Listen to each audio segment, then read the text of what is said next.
Hey guys, Boone down south here. So last year I put out a video, Crossbow Hunters for Beginners, 6 Tips for Success. Seems like there's a lot of people that are really getting into crossbow. Obviously that's been a big change in the hunting industry in the last so many years. But I came from a background of archery my entire life, and I do rifle hunt too, but mainly archery my entire life. Shoulder surgeries, put me into the mode where I needed to stop doing my compound and really switch to a crossbow. So I did that about 6 years ago or so, and have been doing that ever since. So the majority of my hunting now is crossbow. I'll do the whole season here in South Carolina, which is a long season in South Carolina. From opening archery to the end of the season, I won't even pull out my rifle hunting on my property anyway. But I also realized from a lot of the comments is that a lot of you guys are brand new to crossbow, never hunted with a rifle before also, maybe never done archery. And so I thought, well, hey, let me throw some more tips out there. So this video is kind of, look at that one first, I'll put a link up. But check that video out if you're starting out with a crossbow. This is going to be some more tips, really focused on the folks that are new to hunting with a crossbow or just starting out. It's July 1st. It's a few more months before season starts, so everybody's starting to prep, get ready for things like that. So anyway, just going to give you a few more tips here in this video for getting started out hunting with a crossbow.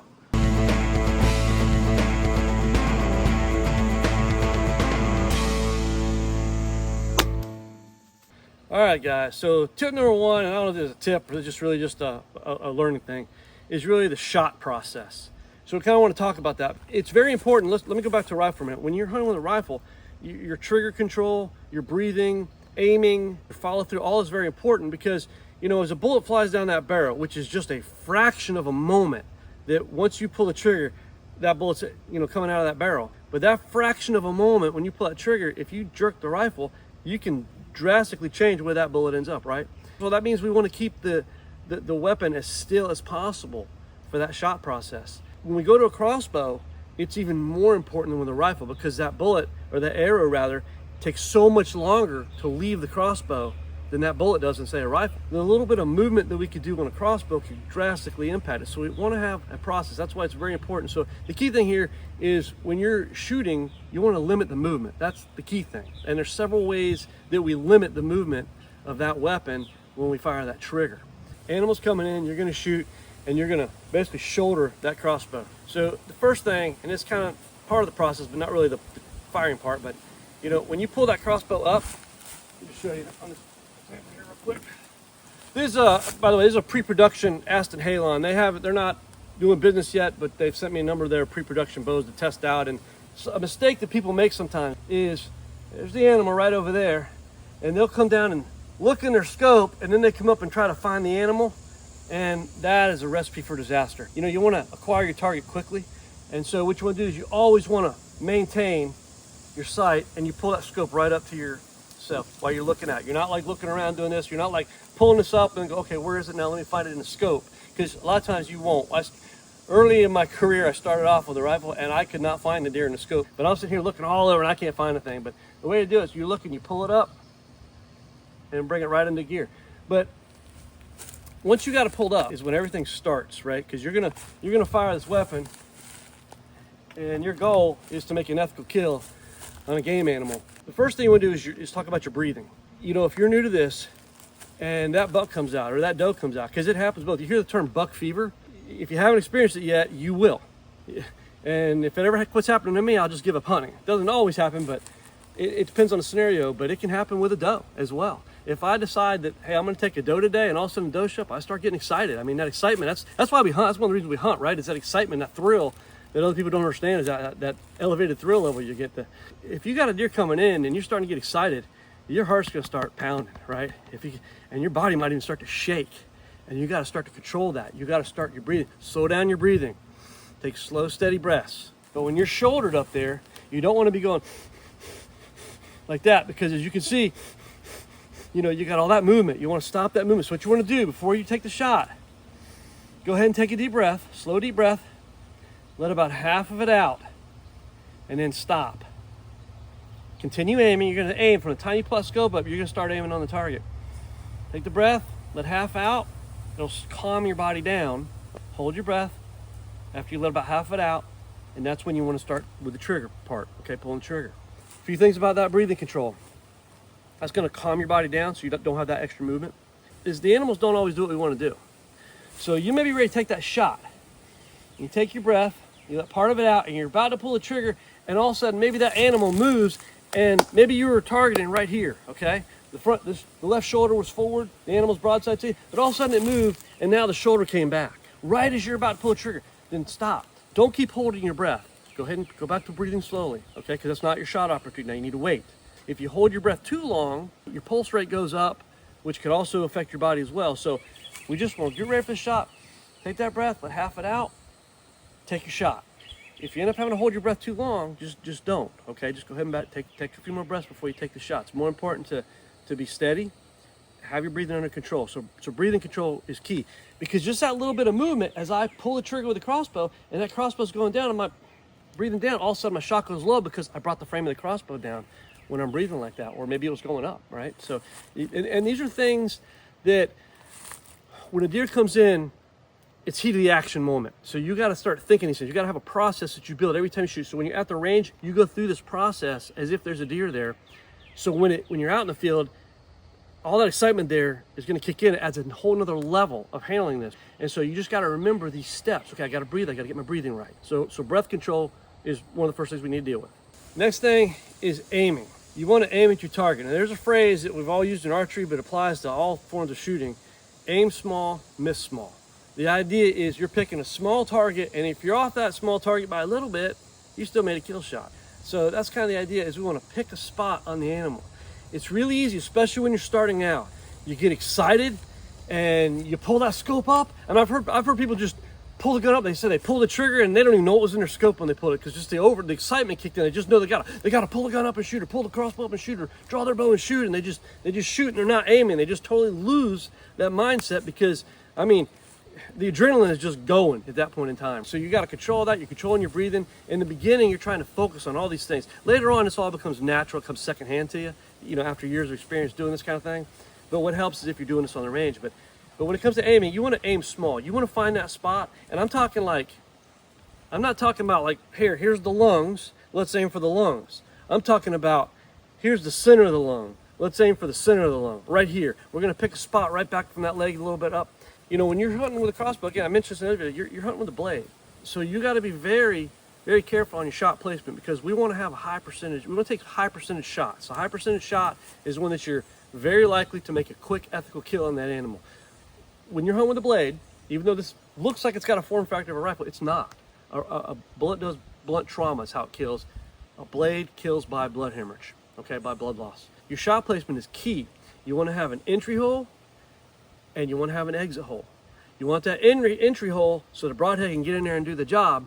You want that exit hole so that you got a blood trail and you can follow up and do your job and find that animal. So you always want to think about that when you're aiming. The idea is aim small, pick that spot. Now, when you're aiming, I'm going to just explain something to you. A lot of people start out and they think, okay, I'm going to sit here and I'm going to hold this crossbow and I'm going to get it super steady. I'll be able to take the shot. And what happens, now I'm going to exaggerate this, but what you actually see, what it feels like, is you're not going to see a rock solid. You're going to see, this scope's going to be moving around. I mean, I'm over-exaggerating this. But you're never going to get it rock solid when you're hand holding. I mean, even bracing it, you're not going to get it rock solid. But you're going to try to get it as best you can, okay? There's always going to be a little bit of movement, and you're going to anticipate, as that, your aiming point at the right range, the right distance, rather aiming point, is on your target spot is when you're going to do that trigger pull. But the aiming, you're going to be aiming through this whole process. From the time you pull the scope up, you're going to be aiming. Don't stress out that you're not holding a hard, solid aim on the single spot. Let's say there's a tick right behind the deer's leg, and you're aiming right at that tick. You're never going to keep that crosshairs on that tick. It's just not going to happen. It's going to cross over that tick many, many times, perhaps, but you're never going to hold it steady on the tick. It just doesn't happen. Maybe like an Arnold Schwarzenegger with arms this big can sit here and hold it rock steady, but I don't even know. Most people, they're not going to be able to hold it steady. So there's going to be some movement, but the key is we want to limit the movement. We want to anticipate how it's just steady, as we're getting our breathing under control, we're aiming, and then it comes time for that third piece of shot process, which is to pull the trigger. One of the things you don't want to do, and what you might tend to do in the beginning, is you recognize there's movement. So we've got all this movement around, and it's going to cross right now, and then you just squeeze the trigger real fast. You don't want to do that. The squeezing the trigger fast could flinch the weapon. It's kind of what it does. And there's a little bit of movement when that happens. So again, it's part of the shot process of minimizing the movements, our goal of the shot process. You don't want to speed the trigger. You want a slow, steady pull. When you're lined up on the animal, and there's going to be a little movement, but you're trying to hold that sight right on the kill zone right there. You start slowly steadying the trigger pull, taking your breath, let half it out before you start this trigger pull. When you pull that trigger, the idea of shot is one of which you did not know when the bolt or the arrow was going to release, because you were steadily pulling the trigger and it finally hit that point of release. And that whole time, you stop your breathing, you start your slow trigger pull, you're aiming the whole time. You don't want to snap it back. You want to pull gentle, and where you want that trigger is somewhere between this joint and the tip of your finger. So somewhere right in here is what you want to have on the trigger. That fleshy pad of your finger right there is what you want. Slow, steady trigger pull. That's part of the shot process. And I know this seems like really detailed, but this is for if you're brand new and you don't know, you got to think about these things because they all impact the shot. If you want to be a better shooter with that crossbow, these are kind of things you need to think about and exercise. Along with that trigger control at the same time, here's another thing. You're gripping up here. You don't want to squeeze this grip. Because if you're squeezing this grip, as you're squeezing, you could pull one way or the other. You want to have a relaxed hand. Some people even just loosen it up a little bit, just let it rest on your palm so you're not squeezing, because if you're squeezing, you could torque it one way or the other. And here's the thing. You really should target practice at longer distances than what you're going to shoot at when you're hunting. And the reason is because all these little things that you're doing in your form and your shot process will show up more the farther out your shot is. That little bit of squeezing and pull might bring my arrow or bolt to the left a little bit. I might not notice that at 20 yards, but at 50 yards, it's over by this much now, which could make or break it for you on a good kill. These are just the shot process things to think about. Last part of the process here, very, very important, is follow through after your shot. Well, what does that mean, follow through? When you're starting out, here comes that deer. It doesn't matter if it's a 80-pound doe or if it's a 10-point buck. When you're starting out, man, and even to this day, if I still get excited shooting a doe. It's something I enjoy to do. If I make a clean harvest, it's fantastic. I've got meat in the freezer. I got meat I can share with friends. It's enjoyable. But here's the thing, right? I'm up here on the target. I'm aiming, taking my breath, let half it out. I've relaxed. I start squeezing the trigger back. I pull the trigger, and boom, it goes off. Now, in the beginning, you might want to go like this. Did it hit it? As soon as you pull the trigger and do that. Well, when you do that, you are jerking that crossbow. And again, minimize movement. As we pull that trigger, it's not like, it's taking off fast, don't get me wrong. It still isn't taking off but a fourth of the speed of a bullet at best. So as that bolt's traveling down the rail, you could flinch something, or it's still on the arrows going fast. This happens in a microsecond, if you will, as the string is pulling that arrow forward or pushing that arrow forward. If you all of a sudden do this, you just pulled your crossbow down to look over it, or you move the side, or one way or the other, and you mess up that shot. The follow through means that you're gonna watch through the scope, you're gonna pull that trigger. When you pull that trigger, there's gonna be a little pop. But if the crossbow is a good fit for you, as soon as that releases, that scope should come right back to what you were looking at, and you should be able to see your animal through the scope. But you do not want to move from that position. You want to hold that as if you're still aiming, pull the trigger, shoot, aiming. Once that bolt has hit the animal, at that point, you can let the crossbow down. Don't go until the shot has been completed all the way through. That'll stop you from pulling it or jerking it at the last second. That's basically the essentials of the shot process. And it's something you need to work on and practice on so that becomes, second nature to you. But that's going to greatly improve your shooting and your accuracy and, when you're out there trying to harvest an animal. The next thing I want to talk about is a tip about, obviously what we talked about in the shot process is we're trying to minimize movement, right? So when it comes time to shoot this, you want to try to brace yourself. And if you came back from a rifle perspective, you kind of understand that, your stance, everything. And really the hardest shot to make is this shot right here, where you're just freestanding because you're really just using your own strength, lined up on your legs, trying to get a straight structure up there and using basic principles to hold that thing steady. That's going to be the hardest shot. A lot of times you're in a tree stand and sometimes you have a rail going around it. I don't have a lot of rail. I have some with rails and some without. How I handle that is if there's a rail, obviously the front part's going to be resting on a rail. So I've got one form of solid rest and then I can come back against my shoulder. But when you don't, like in a situation like this, usually I'm high enough and I like to set up my shots where they're 20 yards or less. I set up for easy shots because I want a quick, clean, effective kill. If if I get the shot, I'm not gonna miss. I'm gonna make a good shot. It's gonna be a pass through every time. I have enough view of that animal at that distance that I know I can sense everything he's doing. If he's nervous, if he's antsy. And so one of the things you want to do is try to brace yourself. So one of the ways to do that, you're going to be aiming down, is take your arm here and brace it against your rib cage. So you're sitting like this, because you're going to be pointing downward when you're in a tree stand, right? And if you're within 20 yards, you're going to have a good downward. So it may be anywhere like this, at 20 yards. So instead of just holding out like this, take this arm and brace it against your rib cage. That helps steady you. Now, as you breathe, my rib cage is going in and out. By the time you go and let out your half breath, there's no more movement coming from that spot. And that gives you another contact, because you're in the chair, and it gives you another contact of being solid. Let me get up here and I'll show you another stance here real quick that'll help you with a brace. Okay, so as I mentioned, there's the brace here, right? The other thing is, like on this tree stand, I got a rail right here. It's solid, it's not going anywhere. So now I've got a brace here, and my other arm is braced there. So between my shoulder, this brace and that brace, I've got like 3 solid points, and I'm really just holding the weight of the crossbow to put on target where I want. So think about it. This position is much better than this position, because you're gonna have more freehand movement in this position than you will braced.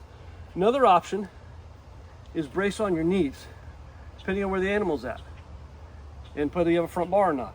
But bracing on your knees also, as long as your feet are like this, don't do this, because that's not a solid brace. But if your feet are down here, you got a much solid brace like this. This is another good option, right? Now there's some movement to come forward to do that, and obviously you can't do it if you have a rail. If you have a rail, this will be on the rail and you'll just be steadying back here. These are just things to think about. Use things to your advantage. Use some type of a brace if you can when you're in a tree stand.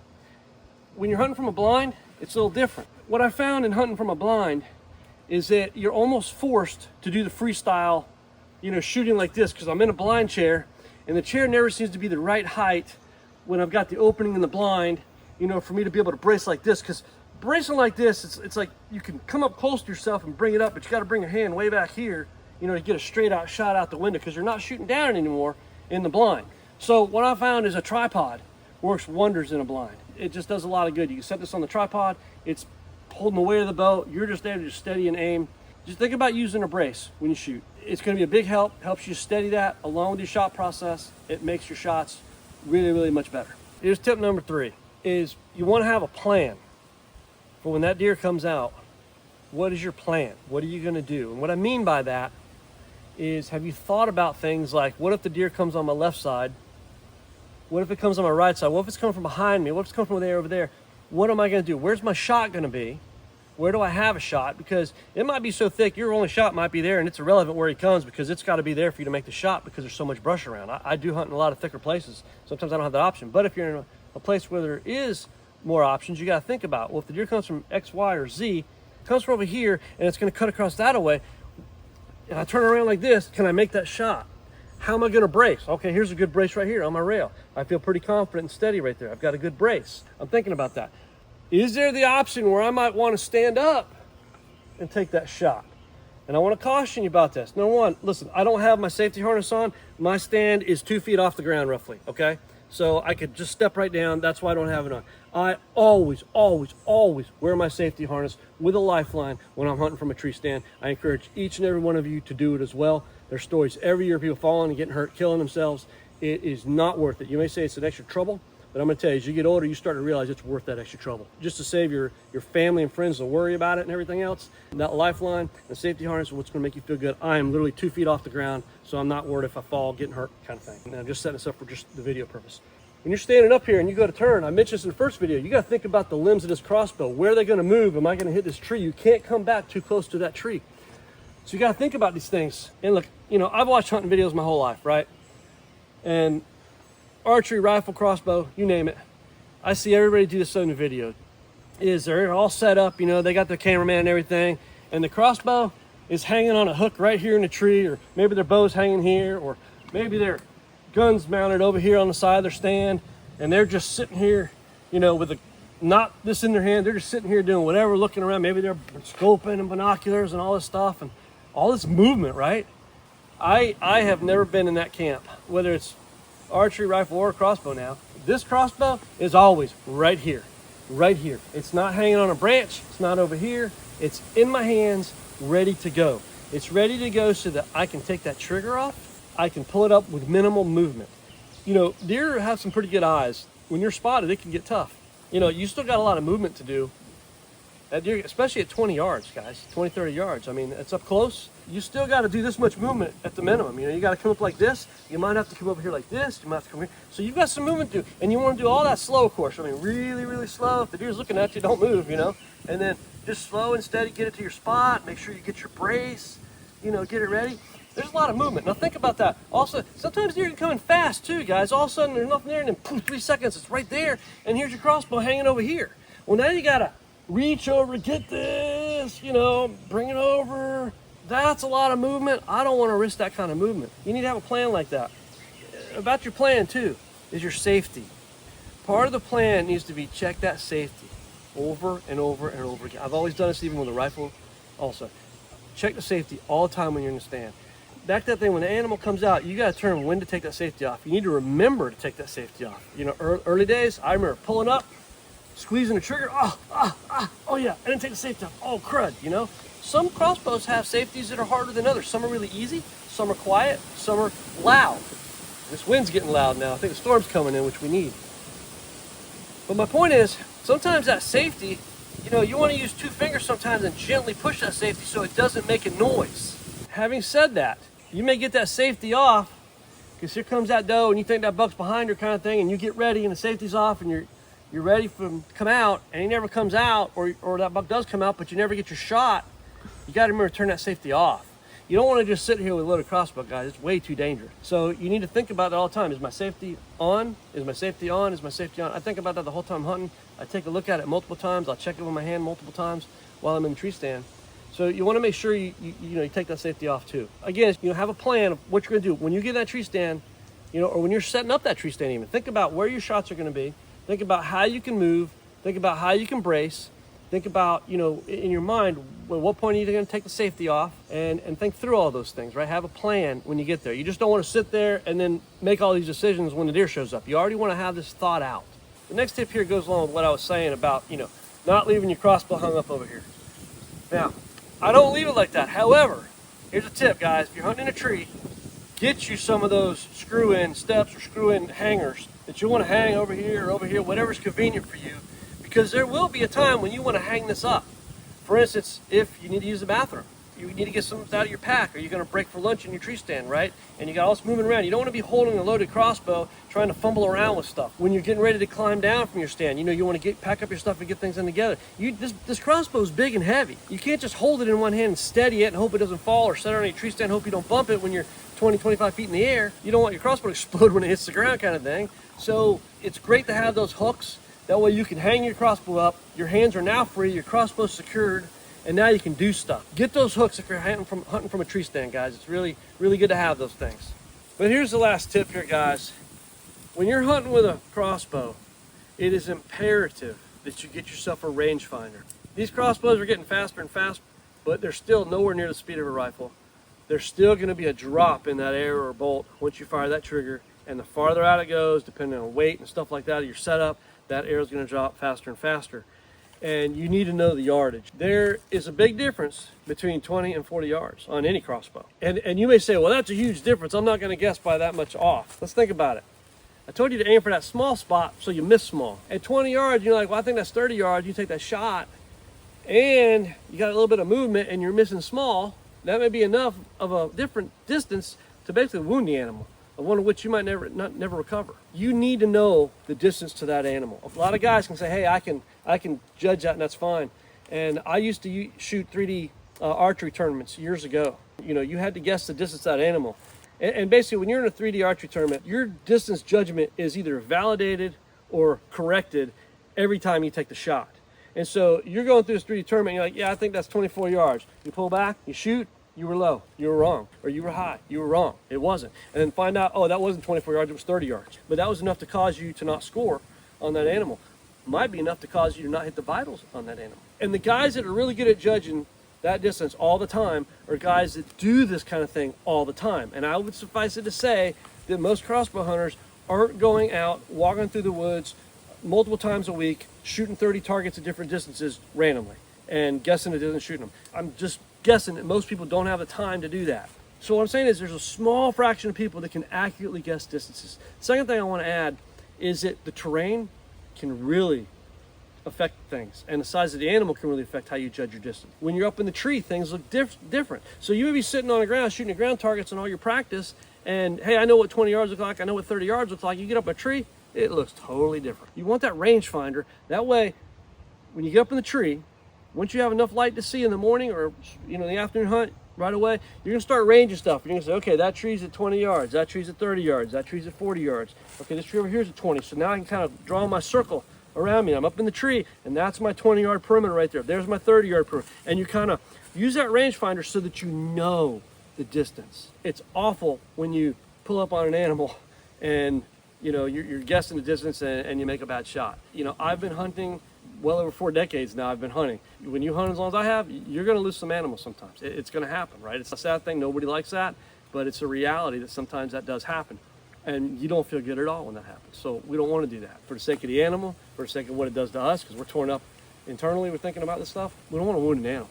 That rangefinder is key to knowing the distance, that you can feel sure that when you pull up at 20 yards, you've been practicing your shot process, you got your brace in place, when you take the 20-yard shot, that animal's at 20 yards, you're going to make a solid hit, and you have confidence. And confidence is key in this game. So guys, that's all the tips I have for you today. So leave me some comments. Let me know if you've got other thoughts, ideas, some other comments. Love to share them. Wish you guys the best this season as you're getting set up for 2025 season here. Thanks for watching. We'll catch you next time.